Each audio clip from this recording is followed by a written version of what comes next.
Salut tout le monde, aujourd'hui j'ai décidé de vous parler de la fascinante histoire de la pâte à modeler Play-Doh. C'est un entrepreneur, une petite, une moyenne, une grande entreprise, puis les temps sont pas faciles, ben tu dois écouter la fascinante histoire de la pâte à modeler Play-Doh.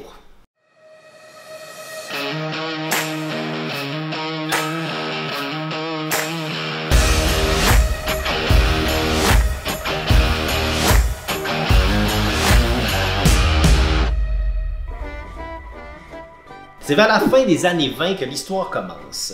Un certain Cleo McVicker, qui était copropriétaire d'une compagnie qui s'appelait Coutall Product, qui était en fait une compagnie de production de savon à main. Vers la fin des années 20, on le sait, c'est pas facile. Il y a la crise économique qui arrive. Quand on a une entreprise en 1920 et que le bordel pogne, il faut trouver des solutions. À seulement 21 ans, Cleo McVicker a dû déjà faire face à son premier problème entrepreneurial. Il devait vendre absolument tout ce qu'il y avait sur les tablettes pour éviter de fermer boutique. Bonne nouvelle, Cleo a réussi à vendre beaucoup de stock en très peu de temps avec l'énergie du désespoir. Avec l'argent qu'ils ont fait, la compagnie a réussi à survivre un peu et ils ont fait un petit peu de profit, assez de profit pour qu'il puisse engager son frère Noah McVicker. C'est en 1933, lors d'un meeting très important avec un dirigeant de Kroger, que tout s'est passé.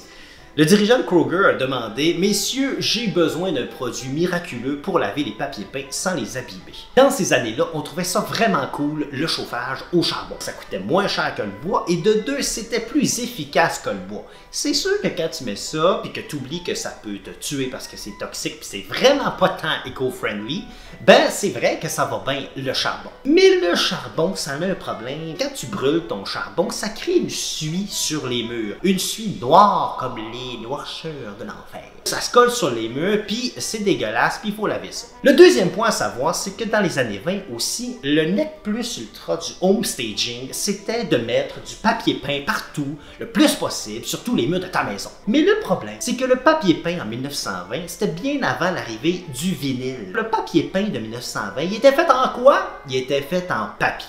Comment est-ce qu'on fait pour laver un papier peint sur le mur? Si on mettait de l'eau et du savon, ben on détruisait simplement le papier peint. Cleo McVicker a eu une idée de génie de dire « Oui, on s'en occupe, on va te le faire, compte sur moi. » Et sans même savoir si ça allait être possible de créer le produit, il l'a accepté. Résultat, en sortant du meeting, Cleo avait vendu 15 000 caisses d'un produit qui n'existait pas, avec une pénalité s'il ne le livrait pas à temps de 5 000 $.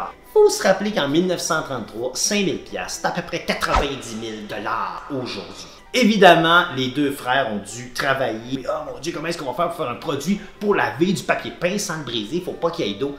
Et c'est Noah McVicker qui a eu l'idée. Il s'est dit, on va essayer de faire une pâte chimique qui n'est pas toxique, qui n'a pas d'eau, qui est sèche et qu'on peut coller, étamper ça. Et ça va venir effacer la suie sur les papiers peints. Donc la toute première pâte Play-Doh était une pâte Coutall pour nettoyer les papiers peints. Alléluia! C'est super rentable, l'entreprise vend 34 cents la petite canne de pâte.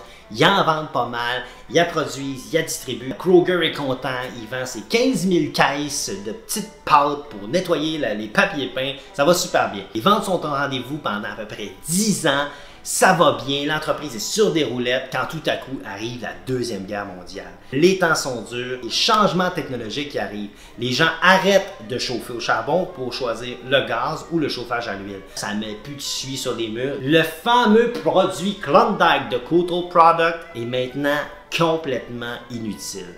Ajoutez au malheur que Cleo meurt dans un crash d'avion en 1949, Noah décide d'engager son neveu Joseph, alias Joe McVicker, pour l'aider. On a une entreprise qui avait un produit qui fonctionnait super bien, il en reste des tonnes sur les tablettes, il ne sert plus à rien. Arrive dans l'histoire la vraie héroïne de Play-Doh, Madame Kay Zufall. Kay Zufall, c'est la belle-sœur à Joseph McVicker. Kay Zufall est en fait chef d'une école d'infirmerie. C'est une personne qui va dans les écoles et aide les enfants malades. Elle s'est dit à un moment donné, juste avant Noël, je vais trouver une espèce de produit qui pourrait m'aider à faire des décorations de Noël. Mais ça me prend un produit qui est vraiment pas cher. Elle lit un peu, elle regarde les articles à gauche et à droite et finalement trouve un article d'un professeur qui prenait cette pâte pour faire de la décoration pour Noël. Alors elle appelle son beau-frère. « Hey Joseph, je vais t'acheter une grande quantité de ta pâte qui traîne dans ton entrepôt. » Alors elle achète la pâte, elle l'amène directement à des enfants. Alors met ça dans les mains, elle leur dit « Hey, amusez-vous, c'est pour vous les enfants. » Les enfants adorent la pâte, ils jouent avec, ils sont hyper créatifs, ils font plein de trucs avec ça. Et on se rend compte que les enfants craquent pour la pâte. Évidemment, Keizo Fall appelle son beau-frère, tu dois venir voir ça, tu le sais peut-être pas, mais tu as une mine d'or entre les mains. Tout de suite, Joseph arrive, il regarde les enfants, il voit comment ça fonctionne. Oh my God! Les enfants s'amusent. Ce qui traîne sur les tablettes, c'est pas du nettoyant papier peint. Non, c'est un jeu pour enfants. Alors, ils décident de changer la recette. Ils ont enlevé le détergent et ils ont décidé d'ajouter de la couleur. Le produit était hallucinant. Alors là, Joseph s'est dit, c'est bon, je vais trouver un nom. Je change le nom de ma compagnie et je vais faire ça vraiment cool. Les enfants vont adorer ça. Une espèce d'affaire à coucher de voir, ça de long. La pâte à modeler, arc-en-ciel, Coutal Product. Évidemment, une fois de plus, Keizo Fall a fait « tu sais quoi, c'est peut-être pas le nom le plus trippant. Si les enfants sont pas capables de le dire, c'est plus plate. » Alors son mari, Bob, et elle, ils ont proposé le nom Play-Doh à Joseph et Noah McVicker qui ont décidé de faire « Vous savez quoi? On accepte. » Ils ont débuté la vente, ça a bien été, mais c'était très lent. Hein? Ça n'a pas explosé comme le papier peint du départ. Pour mieux faire connaître le produit, Joseph McVicker a eu l'idée d'aller voir une compagnie de production vidéo qui produisait un show pour enfants tous les jours de la semaine qui s'appelait Captain Kangaroo. C'est un show qui était diffusé partout aux États-Unis et qui était vu par des enfants. Alors il a décidé d'aller les voir en leur disant « Voici ma pâte, elle est super cool, les enfants l'adorent, mais je n'ai pas une scène. Je peux pas payer pour une campagne de pub, ni locale, alors encore moins nationale. » Et c'est là que Captain Kangaroo a décidé de dire « Oui, c'est bon, on accepte. On croit en votre produit, on va prendre 2% des ventes et une fois par semaine, on va montrer votre produit. » C'est à ce moment-là que les ventes ont explosé. De partout au pays, tout le monde achetait de la pâte à modeler de toutes les couleurs possibles. En fait, cette année-là, ils ont vendu pour 3 millions de dollars. Et finalement, de fil en aiguille, ça s'est vendu planétairement, ça a bien fonctionné. Et l'entreprise a été rachetée par Hasbro, qui nous font les jeux comme Risk ou Monopoly. Jusqu'à aujourd'hui, la pâte à modeler Play-Doh a été vendue à plus de 3 milliards de cannes. Qu'est-ce qu'on a à retenir de tout ça? Je pense que la pâte à modeler Play-Doh, c'est un bel exemple d'entrepreneur qui s'acharne, qui ne se laisse pas abattre par les crises, puis qui décide de prendre une crise et la virer en une solution. La compagnie Play-Doh a passé au travers du crash de 1929, la Deuxième Guerre mondiale, un changement de technologie pour finalement être un best-seller de pâte à modeler.